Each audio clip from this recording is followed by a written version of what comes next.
Hola a todos, mi nombre es Luis Enrique Santiago Peralta y el tema que a mí me tocó fue las matemáticas y el Islam medieval.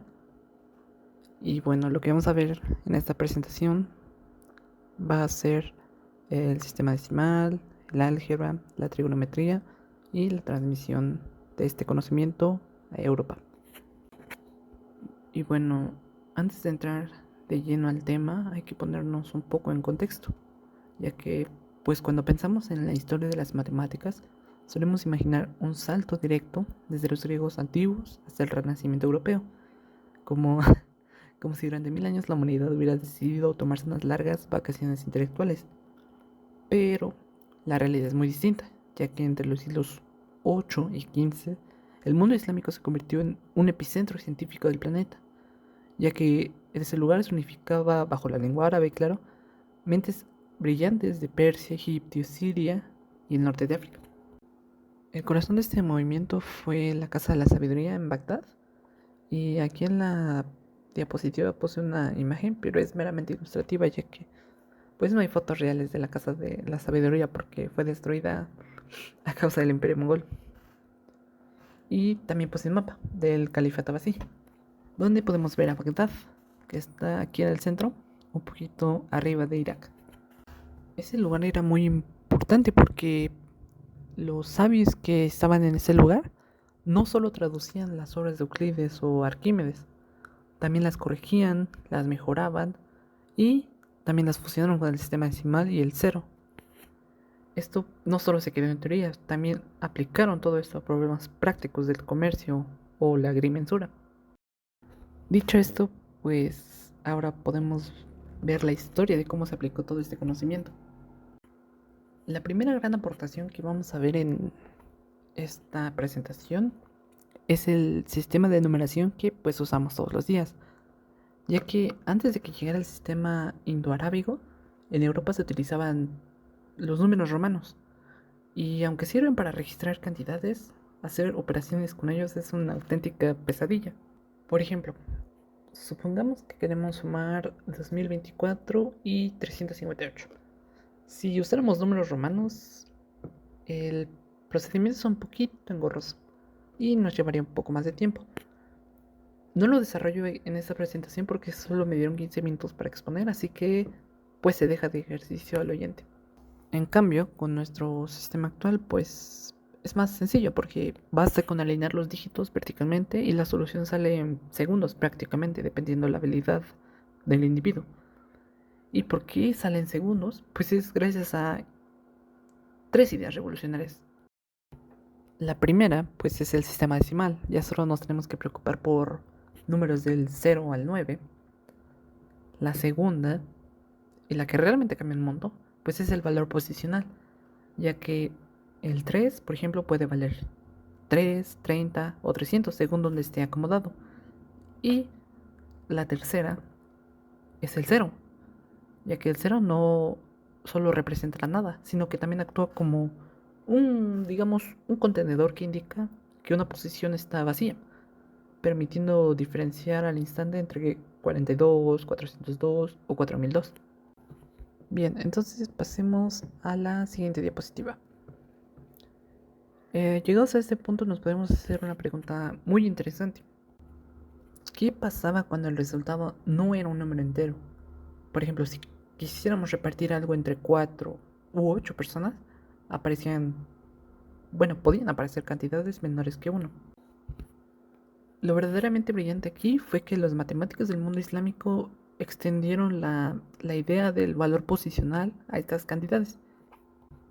En lugar de arrastrar fracciones comunes y complicadas, bueno, las que puse aquí en la diapositiva no son complicadas, pero bueno, supongamos que sí. Lo que hacían los matemáticos de ese entonces era usar las expresiones como 0.5, 0.25 o 0.125. Y la gran ventaja de todo esto era que operar con números decimales seguía exactamente las mismas reglas que con los números enteros. Simplemente había que tener cuidado en donde ponías el punto. Uno de los pioneros en sistematizar todo esto fue Al-Uqlivisi en el siglo X, pero quien llevó esta idea al extremo fue un señor llamado Al-Kashi. Al-Kashi era un matemático muy brillante y es el que está aquí en la diapositiva. Esta es una ilustración de él. Y bueno, lo que lo hace tan grandioso es que él usó estas fracciones decimales y pudo calcular el valor de pi con una precisión de 16 dígitos. Para ello utilizó un método iterativo basado en polígonos inscritos, como pueden ver más o menos aquí en la imagen. Pero bueno, más allá del método, lo que le permitió alcanzar tal precisión fue la capacidad de manejar números con muchos decimales sin perderse en la notación. Porque, no sé, imagínense que quisiéramos calcular pi con números romanos. Terminaríamos con algo como 3 y una crisis existencial posiblemente. Bien. Hasta ahora hemos visto cómo revolucionaron la forma de escribir y calcular los números, pero también hubo otra aportación que transformó las matemáticas por completo, el cual es el nacimiento del álgebra. A medida que se expandía el mundo islámico, pues también se expandían los problemas. Empezaban a surgir problemas cotidianos muy complejos, como repartir una herencia de forma justa, cómo dividir un terreno entre varios herederos, o cómo calcular las ganancias exactas de cada socio en un negocio. Todos estos escenarios tenían algo en común, y es que había una cantidad oculta, una incógnita, vaya, que era necesaria encontrar. El problema radica es que en el siglo IX no existía la letra X. O bueno, sí existía la letra X, pero no asociada al término de que X es una incógnita. Tampoco existían los signos de operación ni el símbolo de igual. Y fue en ese escenario donde apareció uno de nuestros protagonistas en esta historia, que es Al-Khwarizmi. Y bueno, este de aquí pues es Al-Khwarizmi.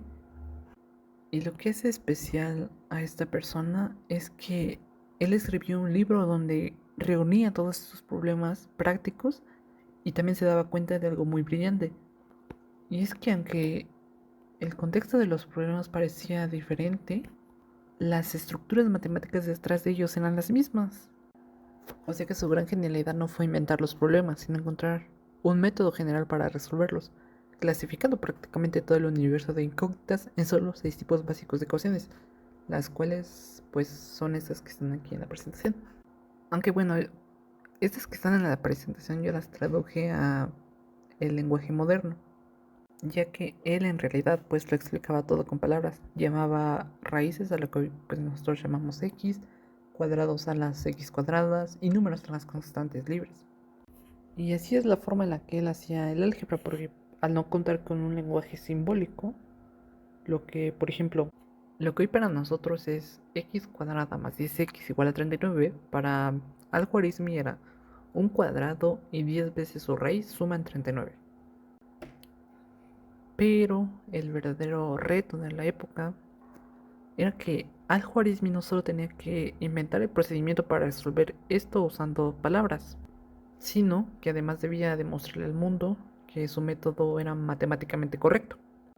Al no tener pues herramientas para hacer una demostración abstracta, lo que hizo Al-Khwarizmi fue recurrir a la herramienta, a la vieja confiable, vaya, a la geometría.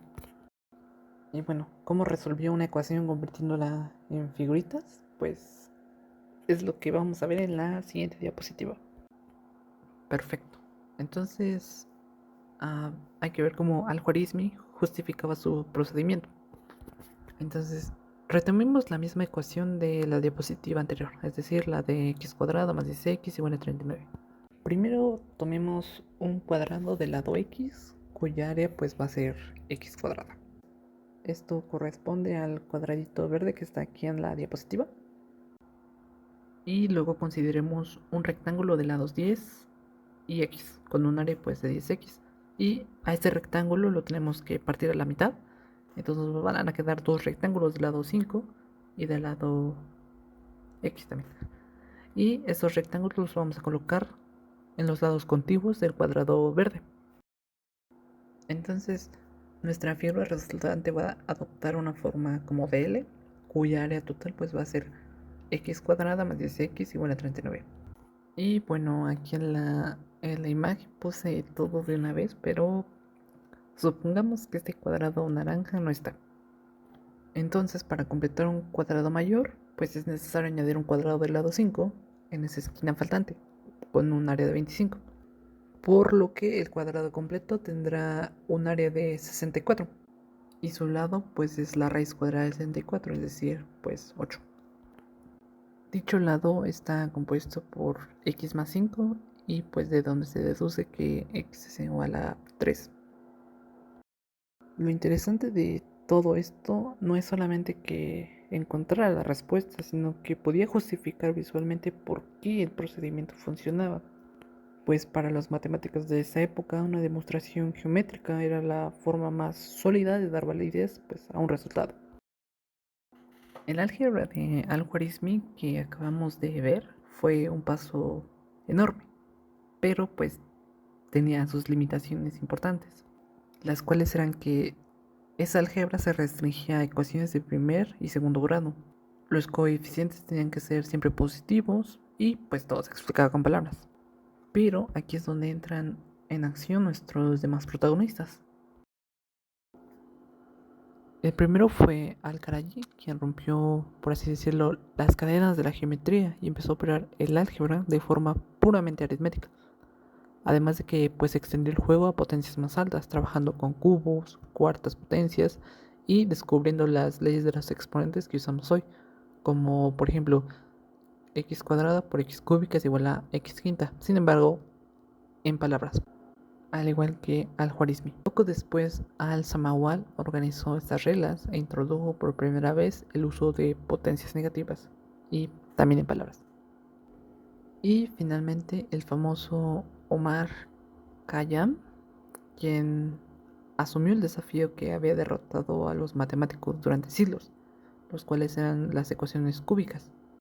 Como no existían fórmulas algebraicas para resolverlas, lo que hizo Omar fue que diseñó un método revolucionario intersecando curvas, ¿cómo se llama? Cónicas, como las parábolas, las hipérbolas y los círculos, para hallar las soluciones exactas de forma geométrica, así como se ve aquí en esta imagen.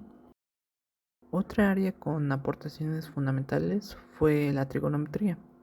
Los matemáticos del mundo islámico revolucionaron esta área al introducir el seno, lo que permitió cálculos más eficientes. Con el paso del tiempo, los matemáticos del mundo islámico desarrollaron las 6 funciones trigonométricas actuales.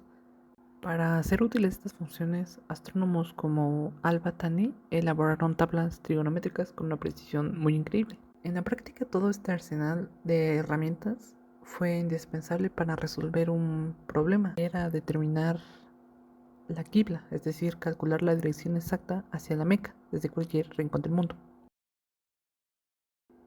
Muy bien, entonces calcular la qibla. La qibla es la dirección exacta hacia la ciudad sagrada de la Meca, a la que todo musulmán tiene que mirar para orar. Y bueno, calcular esto no era una tarea trivial, ya que pues no bastaba con apuntar vagamente hacia el este debido a la curvatura de la Tierra, ya que pues esta dirección cambia por completo según en donde te encuentres parado. En términos matemáticos podríamos pensar este problema como trazar la línea más corta entre dos puntos sobre una esfera. A resolverlo, sabios como Al-Battani pasaban meses de su vida haciendo cálculos con astrolabios y desarrollando complejas tablas de coordenadas para cientos de ciudades. Hoy en día esto ya podemos hacerlo desde la comodidad de nuestra casa. Por ejemplo, puse una imagen donde usando el celular me dice hacia dónde debo mirar sin necesidad de tablas complejas. Y bueno, ya casi terminando, es que todo este vasto conocimiento islámico no se quedó encerrado en los califatos. Entre los siglos XI y XIII, centros de traducción como Toledo en España vertieron todos esos textos al latín, introduciendo el álgebra y el sistema decimal directamente en las primeras universidades europeas. El conocimiento también viajó por rutas comerciales, ya que pues los mercaderes italianos empezaron a adoptar el cero y las técnicas de cálculo que se usaban en el Islam medieval. De hecho, nuestra forma de hablar ciencia hoy en día pues es una herencia directa de este viaje cultural. Palabras tan cotidianas como el álgebra, el algoritmo, cero, cifra, zenit o azimut provienen directamente del árabe. Y bueno, a manera de conclusión podríamos pensar que las matemáticas no pertenecen a una sola cultura ni a una sola época. Son una construcción colectiva que ha ido creciendo durante miles de años. El mundo islámico nos recuerda que el progreso no consiste únicamente en descubrir cosas nuevas, sino también en saber aprender de quienes vinieron antes y dejar una base más sólida para quienes vendrán después. Y pues eso es todo de mi parte y pues espero les haya gustado y pues adiós.